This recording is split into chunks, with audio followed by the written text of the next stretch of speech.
প্রবাসীদের জন্য খুবই খারাপ সংবাদ বলতে পারেন। 2026 সালে আমরা 25 সালে আপনারা যা শুনছেন বিভিন্ন গুজবের মাধ্যমে, সৌদি আরবে কফিল প্রথা বাতিল হয়ে যাবে, নিজের একামা নিজে করতে পারবেন, আরও আনুষ্ঠানিক অনেক খবর কিন্তু আপনারা গুজব শুনেছেন।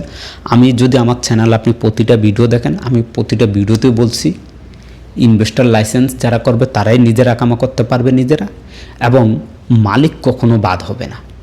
আপনার কফিল থাকবে, কফিল প্রথা বাতিল হবে না। দেখেন, এই যে 26 সালে বিভিন্ন ধরনের গুজব আপনারা শুনছেন যে 26 সালে কার্যকর হবে, এখন কিন্তু তার বিপরীত হয়ে গেছে। গতকালকে যে ভিডিওটা দিয়েছিলাম, যেখানে আপনাদেরকে বলেছিলাম যে সৌদিতে যদি আপনি নতুন আসেন, নতুন আসার পর আপনি যে 3 মাসের সময়টা পেতেন, সামনে থেকে এই 3 মাসের সময়টা আপনি আর পাবেন না। আপনার হাতে মাত্র 7 দিনের সময় দিবে। আপনি সৌদিতে নতুন আসবেন, 7 দিন সময় থাকবে। এর মধ্যে আপনার মালিক বা কোম্পানি আপনার মেডিকেল করে সব কিছু করে আপনার একামা করে দিবে। আশা করি বুঝতে পারছেন। এরপরে এখন আজকের যে খবরটা, এটা খুবই দুঃখজনক একটি ঘটনা যে 100 রিয়াল ইকামা যেটা করেন 100 রিয়াল নামিয়ে সেটা আর করতে পারবেন না। যে এটা খুবই দুঃখের সংবাদ। কি হচ্ছে এটার সমস্যাটা কোথায়? বর্তমানে এফা বন্ধ করে দিয়েছে, আর এফা বন্ধ হওয়ার কারণে এই সমস্যাটি হয়েছে। দ্বিতীয় যে সমস্যাটা, এখন প্রবাসীদের ইকামার ফিটি বেড়ে যাবে, ফয়দাও বেশি নেবে আপনার মালিক আপনার কাছ থেকে। কেন নেবে? আপনার মুক্ত মামিল ফি আসবে 2800, অর্থাৎ 2800 রিয়াল আসবে। 100 রিয়াল এখন আর নামানো যাবে না, শেষ। 2800 রিয়াল আসবে এখান দিয়ে একটা। এরপরে আপনার ফয়দাও মালিক আপনার কাছ থেকে বেশি নেবে। কেন বেশি নেবে একটু নোট করবেন। আগে যেটা হতো কি, একটি ছোট মুআসাসায় যদি আপনার মালিক থাকতো এবং 2 জন আমেল থাকতো, তাহলে ওই মালিকের কারণে 2 জন আমেলের কিন্তু 100 রিয়াল নামানো যেত। এরপরে যদি আরও 2 জন আমেল থাকে, তাদের জন্য আরেকজন সৌদি নিয়োগ দেওয়া হতো, তখন তাদের জন্য 100 রিয়াল করে নামানো হতো।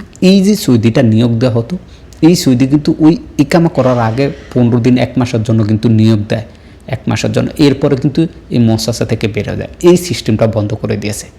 এখন কোনো মুআসাসাতে যদি এই সৌদি নিয়োগ দেয়, তাহলে ওই সৌদি পুরা 1 বছর তার তামিনাত ওই মুআসাসায় থাকবে, এবং সেই সৌদি অন্য কোনো জায়গা, অন্য কোনো মুআসাসাতে আর ঢুকতে পারবে না।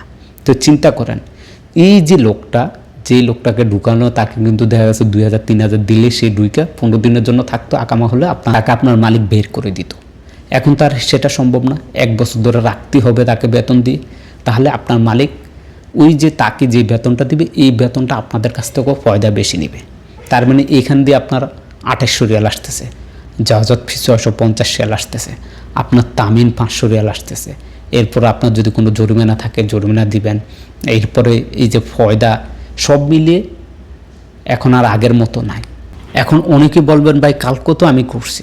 জি, আপনি কালকে করতে পারবেন, দেখা যাচ্ছে আরও 10 দিন পরও আপনি 100 রিয়াল নামাইতে পারবেন, কিন্তু 27 সালের শুরু থেকেই কারো আর 100 রিয়াল নামবে না। এটা একবারে কনফার্ম ধরে নিতে পারেন। এই যে খবরটা, এইটা কতটুকু সত্যি, এই খবরটা এখন পর্যন্ত সরকারিভাবে কোনো ঘোষণায় আসে নাই, এক। দ্বিতীয়ত, সৌদি আরবের কোনো নিউজ পেপারে, টিভি চ্যানেলে এই খবরটা পাবলিশ করা হয় নাই। এখন বলবেন, ভাই তাহলে পাবলিশ করা হয় না, আপনারা কই থেকে জানলেন? আপনারা কেন গুজব ছড়াচ্ছেন? গুজব না, কিছু কিছু সংবাদ এখন হুটহাট করে হয়ে যায়। আপনারা হয়তো বা লক্ষ্য করছেন, ইদানিং যাবৎ যতগুলো নিউজ হয়েছে, যে আইনগুলো হয়েছে, একবারে কার্যকর হওয়ার 10 থেকে 15 দিন পর আপনারা নিউজ পাইছেন। কীভাবে পাইছেন? 15 দিনের আগে আমরা আপনাদেরকে জানিয়ে দিয়েছি। কীভাবে জানিয়েছি? এই যে যারা আমরা মুক্তবের সাথে কানেক্ট আছি, এবং মুক্তব তারা কিন্তু জাহাজের সাথে কানেক্ট আছে, এবং এই কথাগুলো কিন্তু তাদের মাধ্যমে হয়, ঠিক আছে? তো সেগুলো আপনারা গাইডা কোনো লাভ নেই, আর সেগুলো গাটলেও আপনারা গাইডা বের করতে পারবেন না। কথা হচ্ছে কি, প্রবাসীরা এখন থেকে আর 100 রিয়ালের ইকামা করতে পারবেন, 100 রিয়াল নামাইতে পারবেন না, এফা বন্ধ করে দিয়েছে।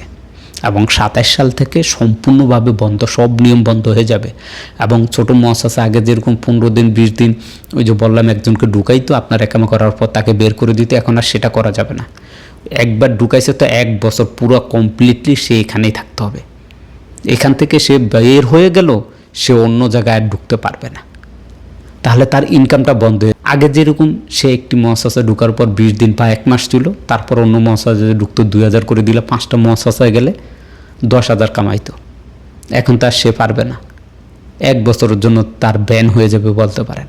কিন্তু তার টাকা সে এখন ঢুকতে লইল, হয়তো বা চিন্তা করবে যে আমাকে 10,000 দিতে হবে, ওই মালিকের লোক দিতে হবে, এরকম হইলে ঢুকবে, না হলে নাই।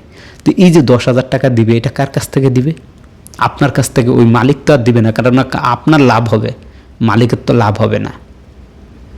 তো এই হচ্ছে গিয়ে গোমর, এটাই হচ্ছে সঠিক খবর। আপনাদের যদি ভালো লাগে তাহলে ভিডিওটি শেয়ার করবেন, আরও প্রবাসীরা দেখতে পারবে, জানতে পারবে। আশা করি বুঝতে পারছেন। সবাই ভালো থাকবেন, সুস্থ থাকবেন। আল্লাহ হাফেজ।